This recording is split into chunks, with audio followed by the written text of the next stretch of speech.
உங்களுடைய தங்கம், வெள்ளி, வைர நகைகளை உடனே செல் பண்ணுமா? நம்பிக்கையான நிறுவனம் Max Gold. Call 04454545545. Max Gold, cash for gold. Annamalai அவர்கள் தனி கட்சி அப்படின்றத விட அவர் இப்போதைக்கு இயக்கம் சொல்லிட்டாரு. இது நம்ம இயக்கம் ஆரம்பிச்சாச்சுங்க அப்படின்னு. அதுவும் இப்போ இன்னும் கொஞ்ச நேரத்துக்கு முன்னாடி இன்ஸ்டாவில் லைவ்ல பேசியிருந்தார். மிக முக்கியமான ஒரு விஷயம், இன்ஸ்டாவில் லைவ்ல பேசியிருந்தாரு. நான் ஏன் இன்ஸ்டாவில் வந்தேன் அப்படின்றதுக்கான காரணத்தையும் சொல்லிட்டார் அவர். இன்றைக்கு இளைஞர்களுடைய சக்தி அரசியலில் பெரும் சக்தியாக மாறி உள்ளது. நீங்க ஜென்சி கிட்ஸு, 2K கிட்ஸு எப்படின்னு சொல்ற அந்த இளைஞர்களுடைய வாக்கு வங்கி மிக முக்கியமான ஒரு விஷயமாக மாறுகிறது. இன்னைக்கு சோசியல் மீடியா மிக முக்கியமான இடத்தில் அரசியலை பிடிச்சிருக்கிறது. இன்னைக்கு தமிழகத்தை ஆண்டு கொண்டிருக்கிற CM விஜய் அவருடைய கட்சியினுடைய வெற்றிக்கு மிகப்பெரிய காரணம் நாம சொல்ற அந்த ஜென்சி கிட்ஸ், 2K கிட்ஸ் தான். அதெல்லாம் மீறி அவர்கள்கிட்ட இருந்த அந்த சோசியல் மீடியா விர்ச்சுவல் வாரியர்ஸ் மிக முக்கியமா ஏறக்குறைய இந்தியா முழுக்குமே திரும்பி பார்க்க வைத்த ஒரு நிகழ்வாக விஜயோடைய அரசியல், குறிப்பாக CM விஜயோடைய அந்த நிகழ்வு எல்லா இடத்துலையும் பிரதிபலிச்சிருக்கு. எப்ப நம்ம இன்னும் பழைய பஞ்சாங்கத்தை வச்சே பேசிக்கிட்டு இருந்தா ஆகவே ஆகாது. இன்னைக்கு எல்லா இளைஞர்கள் உள்ள இறங்கிட்டாங்க. இன்னைக்கு உலகத்தையே சோசியல் மீடியா ஆண்டுகிட்டு இருக்கு. இன்னைக்கு திமுக ஒரு பக்கம் ஜென்சி கூட்டம் போட்டுக்கிட்டு இருக்காங்க. அதிமுகவில் ஒரு பக்கம் ஜென்சினா என்னன்னே தெரியாம அவங்க ஒரு பக்கம் பேசிட்டு இருக்காங்க. ஏற்கனவே நாம் தமிழர்ல சீமான் குய்யோ முறையோ வாயிலே வயிற்றுல அடிச்சுக்கிறாரு. அவர் எங்கிட்ட இருந்த இளைஞர் பட்டாலும் பூரா இப்படி போயிடுச்சு, 10 வரைக்கும் அண்ணாமலை அவர் வெள்ள உள்ளான்ட்டாரு. இது நம்ம இயக்கம்னு ஆரம்பிச்சாச்சு அப்படின்னு. அண்ணாமலை அவர்கள் என்ன சொல்றாரு அப்படின்னா, 18 மாசத்திற்கு முன்னாடி இருந்தே எனக்கும் பிஜேபிக்குமான ஒரு உரசல் போயிட்டு இருக்குங்க, ஒரு கருத்து வேறுபாடு நடந்துகிட்டு இருக்கு அப்பத்துல இருந்தே. அதுல குறிப்பாக மிக குறிப்பாக தமிழக பிஜேபியினுடைய தலைவராக அண்ணாமலை அவர்கள் வேணான்னு முடிவு பண்ண போது அவருக்கு அப்பயே ட்ரிகர் ஆயிட்டார் தாண்டி நிறைய பேர்லாம் கூட ஏமா நல்லா தானப்பா அந்த கட்சியை கொண்டு வந்திருக்கிறாரு, போல்டா பேசுறாரு, இளைஞர் பத்தியில ஒரு பெரிய வரவேற்பு இருக்குது, ஒரு கருத்து நேரடியா சொல்றாரு. இப்ப கூட அண்ணாமலை என்ன சொல்றாருன்னா, நான் அமித்ஷா அவர்களை சந்திச்ச கண்ணுக்கு கண்ணு நேருக்கு நேரு கண்ணை வச்சு பேசணும், நானு என்னுடைய கருத்தை நான் சொல்லிட்டேன், பிரதமர் மோடியை பார்த்துட்டு என்னுடைய விஷயத்தை சொல்லிட்டேன், இதுல என்ன ஒளிமுறை என்ன இருக்குது, இதுல ஏன் ஓடி ஒளியுற விஷயம் என்ன இருக்குது? 18 மாசமா ஒரு உட்புகச்சல் இருந்துகிட்டே இருந்ததுங்க. மிக குறிப்பா அவர் சொல்ற விஷயம் என்னன்னா, கடந்த 2025 டிசம்பர் 4ஆம் தேதியிலிருந்து நான் புது இயக்கம் ஒன்று ஆரம்பிக்க போறேன் அப்படின்னு நான் நேரடியா பாஜக தலைமைக்கே போய் சொல்லிட்டேன். முக்கியமான லீடர்கிட்ட சொல்லியாச்சு. ஏன்னா அப்பவே அவங்களை தயார்படுத்தணும் அப்படின்ற ஒரு முடிவுக்கு வந்துட்டேன். திடீர்னு போய் சொல்றது, தடாலடியா வெளியே வர்றதுலாம் இதெல்லாம் ஒரு விதத்தில் நம்பிக்கை துரோகம். நல்ல ஒரு வார்த்தை. ஒரு கட்சி, ஒரு இயக்கம் தன்னை இந்த அளவுக்கு வளர்த்து கொண்டு வந்திருக்கிறது, இவ்வளவு உயரத்தில் வச்சு பார்த்திருக்கிறது. இன்னும் தேசிய தலைவர்கள், பிரதமர் உட்பட அத்தனை பேரும் என்ன மதிச்சு பேசிட்டு இருக்காங்க. இந்த பிஜேபியில நான் ஒரு முக்கிய தலைவராக இருக்கிறேன், முக்கிய ஆளுமையாக இருக்கிறேன், அதை கொண்டு வந்தது அவங்க தான். அப்படி இருக்கும் பொழுது தடால அந்த கட்சியை விட்டு நான் போறேங்க, தடால் நான் இன்னொரு கட்சி ஆரம்பிக்கிறேங்கன்ட்டு சொல்றது மிகப்பெரிய நம்பிக்கை துரோகம். அதனால்தான் கடந்த டிசம்பர் 4ஆம் தேதி 2025 நான் அவங்களுக்கான ஒரு விஷயத்தை சொல்லிட்டேன். அவங்க என்ன சொன்னாங்க, இருங்க எலெக்ஷன் வரைக்கும் இருங்க, எலெக்ஷன் உங்களுக்கு பிரச்சாரத்தை ஆரம்பிங்க, எலெக்ஷன் உங்களுக்கு பங்களிப்பு வேணும் அப்படின்னு சொன்ன இந்த எலெக்ஷன்ல, கடந்த 2026 எலெக்ஷன்ல அண்ணாமலை அவர்களுடைய அந்த பிரச்சார பயணம், அவருடைய ஈடுபாடெல்லாம் ரொம்ப குறைவா இருந்தது. நிறைய பேர் அதெல்லாம் கவனிச்சிருந்தாங்க, மிக முக்கியமாக கவனிச்சிருந்தாங்க. மிக முக்கியமான ஒரு விஷயம், தமிழக பாஜகவில் அண்ணாமலை தலைவரான பிறகு 11% வாக்கு வங்கியை கொண்டு நிறுத்தினார். அது கழுத தேஞ்சு கட்டெரும்பாய், கட்டெரும்பு தேஞ்சு சித்தெரும்பாய், இப்போ 2% அளவுக்கு வந்துருச்சு. இதுக்கெல்லாம் காரணம் அதுதான். நாம கேள்விப்பட்ட வரைக்கும் இவர் டெல்லியில 2-3 நாளா முகாமிட்டு இருந்தார் இல்ல, இவரை சமாதானப்படுத்துற வேலையில நடந்துட்டு இருந்திருக்கு. மிக முக்கியமான ஒரு விஷயம், சமாதானப்படுத்துற வேலையில இருந்திருக்குது. நீங்க தொடருங்க, உங்களுக்கு முக்கிய பொறுப்பெல்லாம் கொடுக்கிறோம். குறிப்பாக தென் மாநிலங்களில், அதிலும் தமிழகத்தில் பிஜேபி இன்னும் கால் ஒன்றல, இன்னும் வலிமையா வரல. அங்க பாத்தீங்கன்னா காங்கிரஸ் ஒரு பக்கம் தாவேகாவுடன் கூட்டணி வச்சாச்சு, ஒரு ராஜ்யசபா உறுப்பினர் வாங்கிட்டாங்க.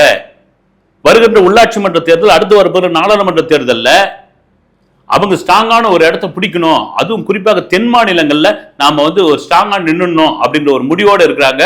நாம வட மாநிலங்கள் எல்லாம் ஏறக்குறைய எல்லாத்தையும் ஆக்கிரமிச்சாச்சு. நம்ம கட்சி எல்லா இடங்கள்லயும் வந்தாச்சு. தென் மாநிலம் நம்மளோட ஒரு குறியா இருக்குது. இந்த நேரம் நீங்க ரிசைன் பண்ணணுமா, இந்த நேரம் நீங்க தனி இயக்கம் ஆரம்பிக்கணுமான்னு அவர்கள் ஒரு வேண்டுகோள் விடுத்ததாக ஒரு தகவல். இன்னும் கூட சில பேர் வந்து சந்தேக கண்ணோட இல்லது இது கூட இதுவா இருக்கலாம். இல்லைங்க, அவர் வந்து பிஜேபி RSS ஆசீர்வாதத்துடன் அவங்க 2 பேரும் வந்து அச்சதை போட்டு ஆசீர்வாதம் பண்ணி நீங்க போங்க அண்ணாமலை, நீங்க போங்க தம்பி, இது நம்ம இயக்கம்னு ஆரம்பிச்சு அதை ஒரு வலுவான கட்சியா மாத்துங்க. வருகின்ற நாடாளுமன்ற தேர்தலையோ அல்லது அடுத்து வரப்போகிற சட்டமன்ற தேர்தலையோ நான் வந்து பிஜேபி கூட கூட்டணி வச்சுக்கிறேன்னு நீங்க வந்து தாய் கழகத்து கூட வந்து இணைஞ்சிடுங்க அப்படின்ற மாதிரி விஷயங்கள் பேசிட்டு இருக்காங்க. அண்ணாமலை போல்டா அதை உடைச்சிருக்கிறார். நீங்க வந்து இன்னும் வலதுசாரி கொள்கையை பேசிட்டு இருப்பீங்களா அப்படின்ற ஒரு கேள்வி முன்வைத்தால், இல்ல, நான் வந்து பிஜேபியில் இருக்கும்போதே மேகதாது அணை சம்பந்தமாகவும் குரல் கொடுத்திருக்கிறேன், மும்மொழி கொள்கைக்கு எதிராகவும் பேசியிருக்கிறேன். அதனால் நீ இந்தியனா தமிழனா அப்படின்னு கேட்கும்போது நான் தமிழன் தான் அப்படின்ற விஷயத்துல நான் அப்போ பிஜேபியில் இருக்கும்போது ஸ்ட்ராங்கா இருந்தேன். மிக குறிப்பாக நான் வந்து ஒரு கிராமப்புறத்திலிருந்து வந்த ஒருத்தன். லக்னோவில் போய் படித்தேன், டெல்லியில் போய் படித்தேன், ஹைதராபாத்தில் 2 வருஷம் ட்ரைனிங் எடுத்தேன், கர்நாடகாவில் IPS அதிகாரியாக 9 வருடம் பணியாற்றினேன். அதன் பிறகுதான் நான் அரசியலுக்குள்ள வந்தேன். நான் அப்பத்திலிருந்து இப்போ வரைக்கும் தமிழன் அப்படின்ற ஒரு விஷயத்தில் தான் நான் தீர்க்கமா இருக்கிறேன். அதுல நான் மாத்திக்கவே மாட்டேன். மிக முக்கியமான ஒரு விஷயம், எல்லாரும் நான் ஆரம்பத்திலிருந்து எல்லாரும் சொன்னது என்னன்னா, எப்ப அண்ணாமலை அவர்கள் ஆரம்பிக்கிற இந்த கட்சியோ இயக்கமோ எதுவா இருந்தாலும் சரி, அதுக்கு அச்சதை போட்டு ஆசீர்வாதம் பண்ணி தம்பி நீங்க போயிட்டு வாங்க, கண்ணா தூள் கலப்புனி நான் இருக்கிறேன் அப்படின்னு அமுச்சு வச்சதே வந்து ரஜினிகாந்த் தான். அதையும் சொல்லிட்டாரு.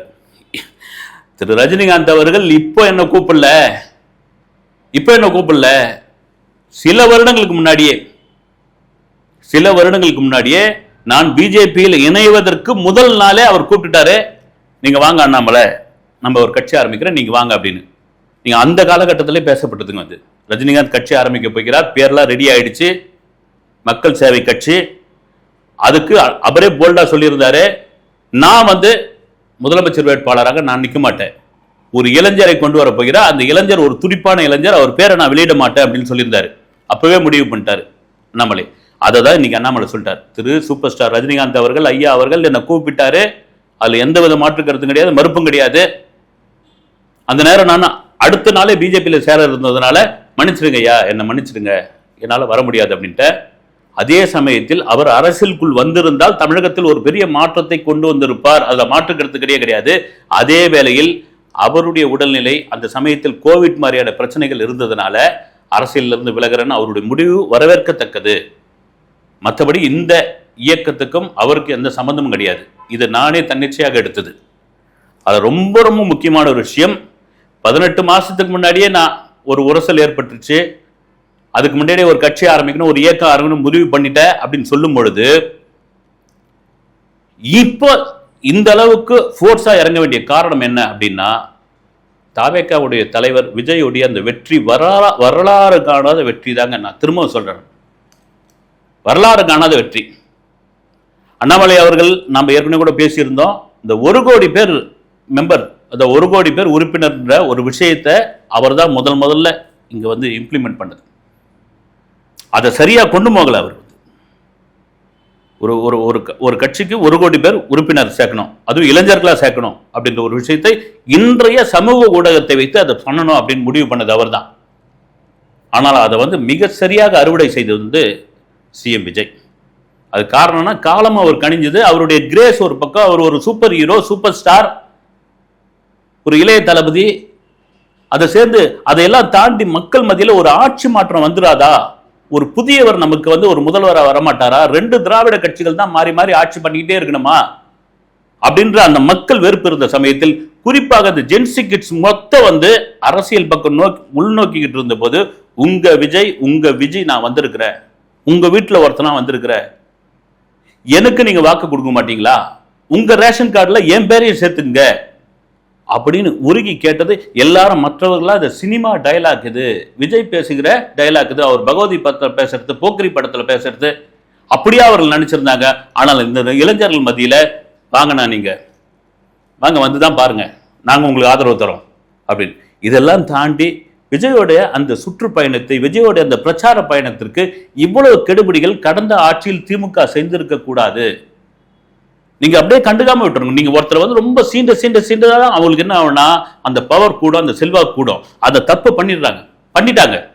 ஒரு கரூர் சம்பவம் ஆகட்டும், ஒரு பிரச்சார பயணமாகட்டும், எல்லாத்துலயும் போட்டு விஜய முடக்க ஒரு கட்டத்துக்கு அப்புறம் எலெக்ஷனுக்கு கரெக்டா அந்த தேர்தல் பிரச்சாரம் முடிவடைகிற நேரத்துக்கு முன்னாடி நந்தனத்தில் இருக்கிற ஒய்எம்சி மைதானத்துல ஆக்ரோஷமான ஒரு பேச்சு வந்து அதுதான் மாறுச்சு.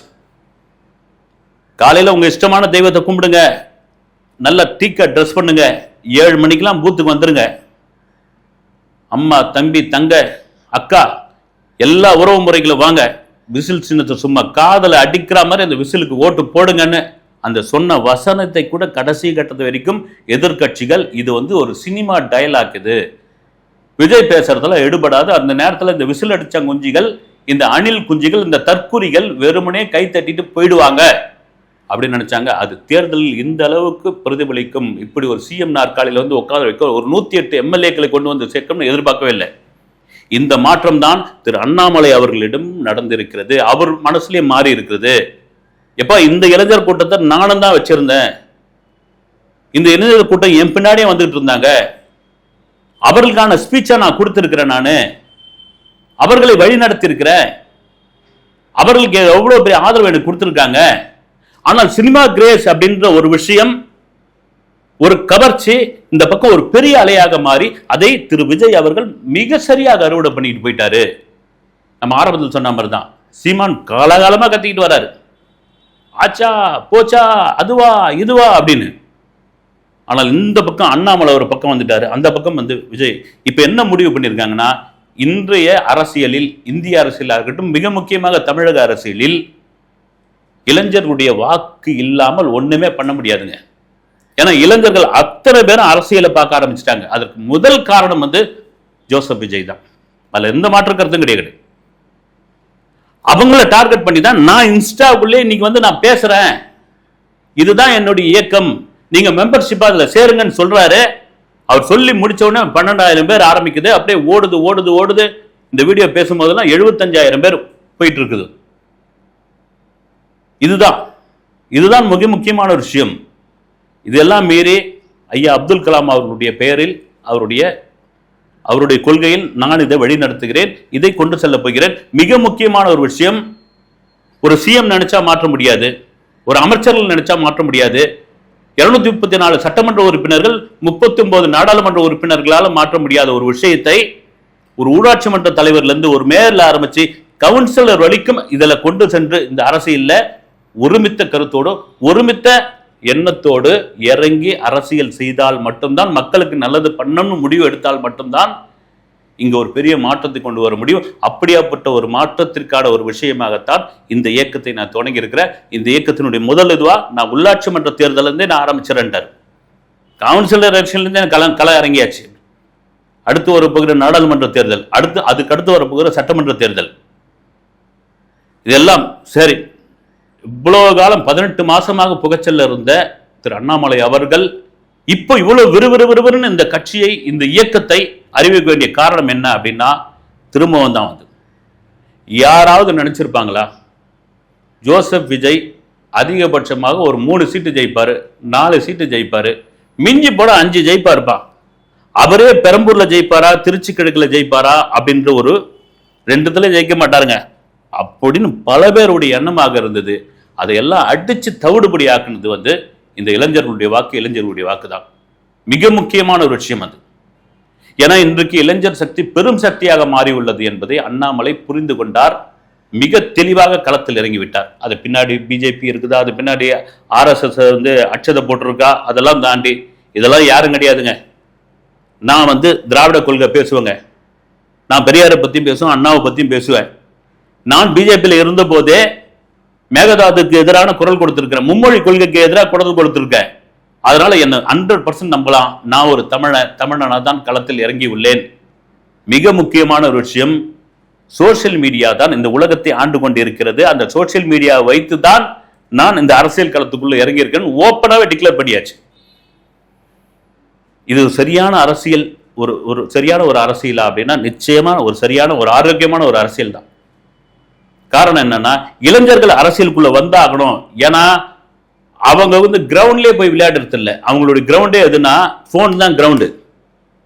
மைதானத்துல போய் இளைஞர்கள் விளையாடுறது இல்லை. அவங்க போன்லயே தான் விளையாடிட்டு இருக்காங்க, போன்லயே தான் வாழ்க்கை நடத்துறாங்க, போன்லயே தான் எல்லாத்தையும் பண்ணிட்டு இருக்காங்க. அவங்கள மீறி இந்த அரசியல் பேச வச்சது, ஒரு சட்டசபை கூட்டம் நடக்குது அதை பத்தி பேசுறது, இன்னைக்கு அமைச்சரவை கூட்டம் தமிழக அரசியல் நடந்துக்கிறோம் அதை பார்க்கறான் லைவ்ல. இதற்கான மாற்றத்துக்கான காரணம் ஜோசப் விஜய் என்பதில் எந்தவித மாற்று கருத்தும் இல்லவே இல்லை. அதுதான் இந்த பக்கம் திரும்பி இருக்குது. ஒரு பக்கம் உதயநிதியை திமுக பலமா இறக்குறாங்க, அது எதிர்கட்சி தலைவரா. இன்னும் கூட அவரை ட்ரெயின் பண்றாங்க அவரை. இந்த பக்கம் அண்ணாமலை வந்தாச்சு, இங்கே ஜோசப் விஜய் இருக்கார். அடுத்து அங்க இருக்கிற கட்சிகள், அண்ணா திமுக மாதிரியான கட்சிகள், கம்யூனிஸ்ட் மாதிரியான கட்சிகள், இவர்கள் யார் இளைஞர்களை கொண்டு வருவார்கள் அப்படின்னா அதெல்லாம் உதிரி கட்சிங்க விடுங்க. மெயின் இதுதான். திமுக வெர்சஸ் அதிமுக இருந்த இடத்துல இப்ப திமுக வெர்சஸ் டிவிகே வந்தாச்சு. இப்ப அண்ணாமலையும் உள்ள வந்துட்டார் அப்படின் பொழுது இந்த இளைஞர்களுடைய ஓட்டு ஸ்ப்ரெட் ஆகும். இந்த இளைஞருடைய வாக்கு வந்து யாருக்கு போய் சேரும்? அதையெல்லாம் மீறி நான் ஒரு மாற்றத்தை உண்டு பண்ணுவேன், ஊழலற்ற ஒரு ஆட்சியை கொண்டு வருவேன், ஊழலற்ற ஒரு தமிழகத்தை நான் கொண்டு வருவேன், 0% அப்படின்ற அளவுக்கு, ஊழல் 0% அளவுக்கு நான் வந்து நிறுத்துவேன் அளவு அண்ணாமலை இங்க பேசியிருக்காரு. ஒரு இயக்கத்தையும் தொடங்கிட்டாரு, அதுக்கு மெம்பர்ஷிப் சேர்ந்துகிட்டே இருக்கிறாங்க. நல்ல ஆரோக்கியமான ஒரு விஷயம். அடுத்த கட்டமாக திரு அண்ணாமலை அவர்கள் தன்னுடைய இயக்கத்தினே எப்படி கட்சியாக அறிவிக்கப் போகிறார், உள்ளாட்சி தேர்தலுக்கான அந்த வழிமுறைகள், தன்னுடைய அந்த கட்சியை இயக்கத்தை எப்படி கொண்டு செல்ல போகிறார் என்பதை பொறுத்திருந்து பார்ப்போம். அடுத்த வீடியோவில் சந்திக்கிறேன். நன்றி.